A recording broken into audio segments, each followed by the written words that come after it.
Hello dear student, this is your physics teacher Anshuman sir, and this is your online class of the physics, and today we will going to deal with a numerical which is asked by a student, that is the find the equivalent resistance between A and B of a given circuit.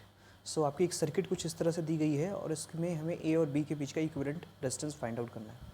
Dear student, this circuit is a infinite circuit. यहाँ पर आप देखेंगे एक particular sequence of circuit जो है बार बार follow हो रहा है. आप यहाँ पे देख रहे हैं एक सेगमेंट, दूसरा सेगमेंट, तीसरा सेगमेंट, चौथा सेगमेंट, और इस तरह से ये इनफाइनाइट तक ये पूरी की पूरी सर्किट जो है फैली हुई है और हमें क्या करना है, इसका इक्विवेलेंट रेजिस्टेंस निकालना है. डियर स्टूडेंट, ये एक बहुत ही स्पेशल टाइप ऑफ क्वेश्चन है और ये जो है आपके एग्ज़ाम में कभी कभी पूछ लिया जाता है और कॉम्पिटिटिव एग्ज़ाम में तो ये काफ़ी बार पूछा गया है. सो डियर स्टूडेंट, इसको किस तरह से डील करेंगे, इसको डील करने के लिए हम लोग देखते हैं how we deal such type of question. So for that we assume, हम लोग एज्यूम करेंगे कि इस पूरे के पूरे सर्किट का जो नेट इक्विवेलेंट रेजिस्टेंस है वो x है, राइट. हम लोग मान लेते हैं. सो for that let us assume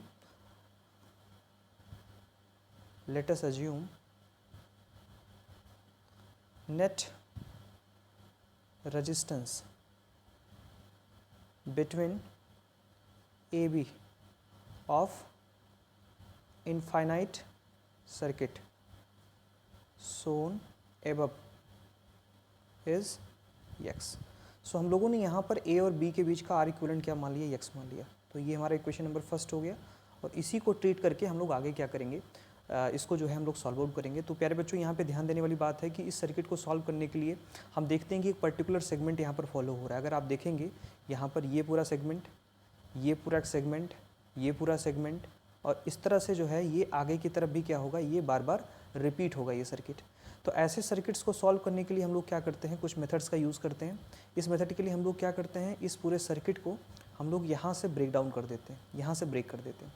यहाँ से ब्रेक करने के बाद इधर का जो ये पूरा का पूरा सर्किट है, अब क्योंकि ये इनफाइनाइट सर्किट है और इनफाइनाइट सर्किट के का आपने जो नेट इक्विवेलेंट रेजिस्टेंस है वो आपने क्या मान लिया है, x मान लिया है. सो डियर स्टूडेंट्स, उसमें अगर आप एक सेगमेंट और ऐड कर देंगे तो उसकी वैल्यू पर कोई बहुत विशेष अंतर नहीं आएगा. तो इसके इधर का जो ये पूरा का पूरा सर्किट है, इसको हम लोग इसलिए छोड़ देते हैं क्योंकि हम सॉल्व करने के बाद हमें x की वैल्यू क्या करनी है, फाइंड आउट करनी है. डियर स्टूडेंट्स, ये जो इधर का पूरा का सर्किट है जिसको हमने ये दो सेगमेंट में ऐसे डिवाइड किया है, इधर का जो सेगमेंट है इस पूरे सेगमेंट का भी रेजिस्टेंस जो होगा वो x ही होगा, R इक्विवेलेंट के बराबर होगा. कहने का मतलब यहाँ का जो रेजिस्टेंस होगा वही सेम रेजिस्टेंस यहाँ का भी होगा. ठीक है, तो देखिए अगर हम इसको थोड़ा सा ऑब्जर्व करें, इसको हम फिर से ऑब्जर्व करें तो हम देखते हैं कि इसका रेजिस्टेंस किस तरह से बनेगा. तो अगर मैं यहाँ से सर्किट को ब्रेक कर रहा हूँ तो इसके इधर का जो रेजिस्टेंस होगा R इक्विवेलेंट, ये भी क्या होगा, x ही होगा.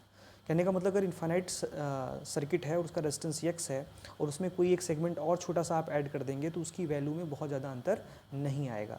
तो प्यारे बच्चों देखिएगा तो नेक्स्ट सर्किट कैसा बन जाएगा. अगर आप यहाँ पे आप ऑब्जर्व करेंगे तो जो आपका सर्किट होगा, ये आपका 1 ओम का सर्किट था, यहाँ पे 1 ओम लगा हुआ था, ये भी आपका 1 ओम था, राइट, और यहाँ पर भी आपका 1 ओम लगा हुआ था. अब क्योंकि आपने इस तरह के पूरे इक्विवेलेंट को क्या मान लिया, x मान लिया, तो ये आपका सर्किट कुछ इस तरह से बन जाएगा. इसको आपने x मान लिया, राइट. ये A और B है. इसका मतलब जो R इक्विवेलेंट था वो अब किसके बराबर हो जाएगा, इन सर्किट्स के सम के बराबर हो जाएगा, राइट. अब देखिए क्योंकि आपने R equivalent that is AB, this will B x, right. ये भी मतलब इसके बीच का जो नेट इक्विवेलेंट रेजिस्टेंस है वो कितना आपने माना है, R इक्विवेलेंट. अब उसमें एक सेगमेंट को आपने ऐसे चूज़ कर लिया ताकि आप जो है x की वैल्यू को क्या कर सकें, फाइंड आउट कर सकें. तो अगर आप इसको ध्यान से देखेंगे तो प्यारे बच्चों आपको देखने में आएगा कि ये दोनों सर्किट जो हैं वो पैरेलल हैं. तो अगर ये दोनों सर्किट पैरेलल हैं तो इन दोनों को सॉल्व करके हम इन तीनों को सीरीज में लेकर के सॉल्व कर लेंगे तो हमें x की वैल्यू निकल करके आ जाएगी. तो देखिएगा इसको हम किस तरह से सॉल्व करेंगे, क्या मेथड होगा इसका सॉल्व करने का. तो प्यारे बच्चों, अगर मैं इसको इन दोनों का इक्विवेलेंट निकालूं, तो क्योंकि ये दोनों पैरेलल में हैं तो इनका जो पैरेलल रेजिस्टेंस होगा वो कितना होगा, 1/1 + 1/x. तो यहाँ से जो इनका पैरेलल में आएगा वो आ जाएगा that is x + 1 divided by x. तो यहाँ से जो r निकल करके आएगा इसको आप r डैश मान लीजिए, इन दोनों के इक्विवेलेंट को. r डैश की वैल्यू आ जाएगी x/x + 1. तो आपका जो सर्किट होगा वो कुछ इस तरह से बन जाएगा. देखिएगा ये आपका A पॉइंट था, राइट, ये आपका B पॉइंट था, और इन दोनों पैरेलल को जब आपने सॉल्व किया, सॉल्व करने के बाद जो वैल्यू यहाँ पे निकल के आई वो r डैश, राइट, और ये 1 ओम है, ये आपका 1 ओम है. तो प्यारे बच्चों यहाँ से r डैश की वैल्यू जो निकल करके आई है वो r डैश की वैल्यू कितनी निकल करके आई है, अगर आप देखेंगे यहाँ पे तो ये वैल्यू निकल के आई है x/1 + x. So this will be equal to this will be equal to कितना आ जाएगा यहाँ पे देखिएगा x upon x plus one. So this will be equal to x upon x plus one. अब प्यारे बच्चों अगर आप ध्यान से देखेंगे तो ये तीनों क्या हो गए, सीरीज में हो गए. तो सीरीज में हो गए तो इनका जो नेट आर इक्विवेलेंट होगा ये किसके बराबर होगा, ये बराबर होगा 1 plus x upon x plus one n plus one. ठीक है. अब क्योंकि आपने अभी पढ़ा था कि जो नेट इक्विवेलेंट है उसको आपने एक्स माना है, तो इसकी जगह पर आप एक्स रख देंगे. So X is equal to 1 plus x upon one plus X plus one. ठीक है, इस तरह से आ जाएगा. अब जब इसको सॉल्व आउट करेंगे, क्रॉस मल्टीप्लाई करेंगे, डिनोमिनेटर को सेम बनाएंगे, तो देखिए क्या आ जाएगा. तो यहाँ से आएगा एक्स इज इक्वल टू 1 1 2 हो गया, 2 plus x upon one plus x. Cross multiply आपने किया तो क्रॉस मल्टीप्लाई अगर आप करेंगे तो एक्स इज इक्वल टू क्या आ जाएगा 2 plus 2x plus x divided by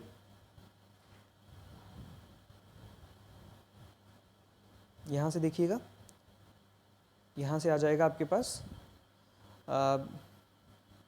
right. तो यहाँ से ये निकल करके आ गया. ठीक है, ये तो आप देख ही पा रहे हैं. और यहाँ से डिनोमिनेटर में आ जाएगा 1 प्लस एक्स. यहाँ तक बात समझ में आ गई होगी अब अगर आप ध्यान से देखें तो हम इधर से क्रॉस मल्टीप्लाई कर सकते हैं. और क्रॉस मल्टीप्लाई जब करेंगे तो क्या आएगा देखिएगा, इसका क्रॉस मल्टीप्लाई आप इसमें कर दीजिए. तो जब मल्टीप्लाई करेंगे तो आपके पास जो रिलेशन था वो क्या था, x इज इक्वल टू, और यहाँ पे देखिए क्या था, यहाँ पे था आपके पास, यहाँ पास जो वैल्यू थी 2 प्लस 2x और x. ठीक है बेटा, तो इसको ऐसे रहने दीजिए आप.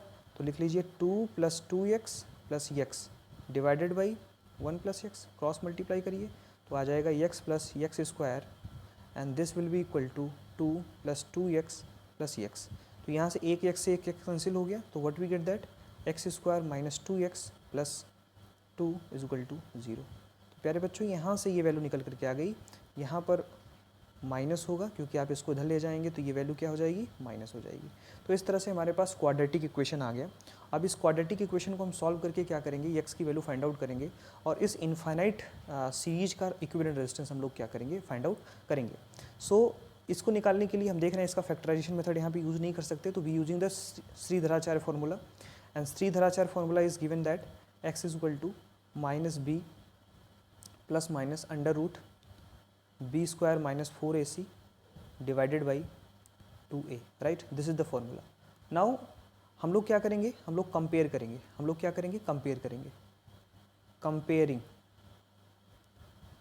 कंपेयरिंग ये इक्वेशन जो है 1 मान लीजिए या 2 मान लीजिए इसको. Comparing equation 2 by ax square plus bx plus c is equal to 0. इससे कंपेयर करके हम लोग abc की वैल्यू निकालेंगे. तो अगर इन दोनों को हम कंपेयर करें, इसको और इसको, इन दोनों को हम कंपेयर करें तो यहाँ से वैल्यू क्या निकल के आएगी देखिएगा आप सभी. यहाँ से a की वैल्यू जो निकल के आएगी 1, यहाँ से b की वैल्यू जो निकल के आएगी -2 और यहाँ से c की वैल्यू जो निकल के आएगी वो -2. अब इन दोनों वैल्यू, इन सभी वैल्यूज़ को आप यहाँ पर क्या कर सकते हैं, पुट कर सकते हैं.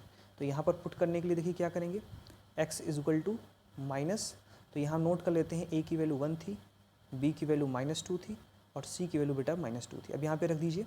आपका पास फॉर्मूला होता है v is equal to plus minus under root b square minus 4ac divided by 2a. So what we get that x is equal to minus B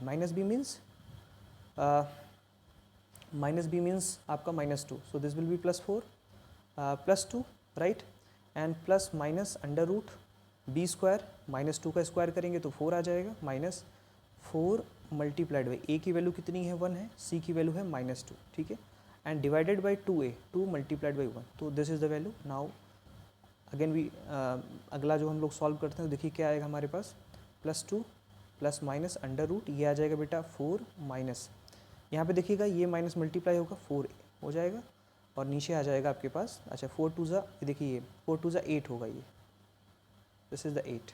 now 2. So x is equal to +2 plus minus under root 12 and divided by 2. अब यहाँ पर देखिए इसको हम लिख सकते हैं 2√3, लिख सकते हैं इसको हम लोग 2√3. तो इसको देखिएगा कैसे फैक्टराइजेशन कर रहे हैं इसको, प्लस माइनस अंडर रूट, इसको लिखा हमने 2 multiplied by 2 multiplied by 3 and divided by 2. तो यहाँ से एक 2 बाहर आ जाएगा क्योंकि स्क्वायर रूट में है. तो यहाँ से 2 प्लस माइनस 2√3 डिवाइडेड बाई 2, ये रिलेशन आ गया. अब ऊपर हम लोग 2 कॉमन ले सकते हैं. तो बच्चों देखिएगा क्या आ जाएगा, x इज इक्वल टू आपके पास आ जाएगा, 2 कॉमन ले लिया हमने तो 1 प्लस माइनस √3 डिवाइडेड बाई 2. तो 2 से 2 कैंसिल हो गया, क्या है आपके पास आ गया 1 + -3 √3 बच्चों। और इसी x को आप लोग क्या कहते थे, are equivalent between a and b. ये आपने पहले ही मान लिया था फ्रॉम इक्वेशन 1 से पहले ही आपने इसको एज्यूम कर लिया था। और जब इक्वेशन 1 से आपने इसको पहले ही एज्यूम कर लिया था तो बेटा जो आर इक्विवेलेंट होगा वो कितना आ जाएगा, वो आ जाएगा x, this will be equal to 1 ± √3 आ जाएगा। अब क्योंकि रेजिस्टेंस की वैल्यू कभी भी नेगेटिव नहीं होती, रेजिस्टेंस नेवर बी नेगेटिव। अब रेजिस्टेंस की वैल्यू कभी नेगेटिव नहीं होती तो ऐसे केसेस में आप क्या कर देंगे, ऐसे केसेस में बेटा आप लोग की जो आर इक्विवेलेंट की जो वैल्यू आएगी वो कितनी आ जाएगी, 1 + √3, right. So this is the answer of this question. इस तरह से आप किसी भी इनफाइनाइट लेंथ के कंडक्टर का रेजिस्टेंस, जो इसमें बहुत सारे रेजिस्टेंसेज जो कि सिमिलर पैटर्न को फॉलो कर रहे हैं, आप इस तरह के क्वेश्चन को आप आसानी से सॉल्व कर सकते हैं। बड़ा ही अच्छा क्वेश्चन था ये, और जब भी आपके एग्जाम में आएगा तो 3 मार्क्स, या अगर थोड़ा सा और एक्सटेंड आप पूछ लिया जाएगा तो 5 मार्क्स में क्वेश्चन पूछा जाता है। और कम्पिटेटिव लेवल में भी तो क्वेश्चंस आते हैं, इसलिए उसका अच्छे से देख लेंगे। एक बार फिर से हम रिकॉल कर लेते हैं क्या हमने इसको डिस्कस किया। तो प्यारे बच्चों, ये हमारे पास सर्किट था। इस सर्किट में इनफाइनाइट सर्किट है ये, जिसमें रेगुलर पैटर्न क्या हो रहे हैं, फॉलो हो रहे हैं, और ये शरीर जो है इनफाइनाइट तक है। अब ये इनफाइनाइट तक है बच्चों, इसलिए हम लोग क्या करते हैं इसको 2 सेगमेंट में, ये हमारा पहला सेगमेंट हो गया, ये हमारा दूसरा सेगमेंट हो गया। हमने इस पूरे सर्किट का जो नेट रेजिस्टेंस है वो कितना मान लिया, उसको हमने यक्स मान लिया। अब जब हमने इसको यक्स मान लिया तो हम देख रहे हैं कि पैटर्न, अब किसी भी इनफाइनाइट वैल्यू में अगर थोड़ी सी वैल्यू आप और ऐड कर देंगे या सब्ट्रैक्ट कर देंगे तो उसकी वैल्यू में बहुत ज़्यादा अंतर नहीं आएगा। तो इसलिए हम लोग देखते हैं कि इसमें कोई बहुत चेंज नहीं आता है, तो हम लोग मान लेते हैं कि ये जो इधर का पूरा सर्किट है इसकी वैल्यू भी क्या है, यक्स है। मतलब सॉल्व करने के बाद इसकी वैल्यू कितनी आ रही है, यक्स आ रही है। तो यक्स में अगर एक छोटा सा सेगमेंट ये ऐड कर देंगे तो क्या कोई अंतर आएगा, नहीं आएगा। तो देखिए इस सर्किट को हमने सिंपल बना लिया। इनफाइनाइट वाली जो सर्किट इधर थी इसको हमने यक्स मान लिया, राइट। ये क्या हो गया, यक्स हो गया, ठीक है। अब ये देखिए ये वाला रेजिस्टेंस और ये वाला रेजिस्टेंस दोनों पैरेलल हैं, तो पैरेलल में लेके सॉल्व किया तो आर डैश आ गया।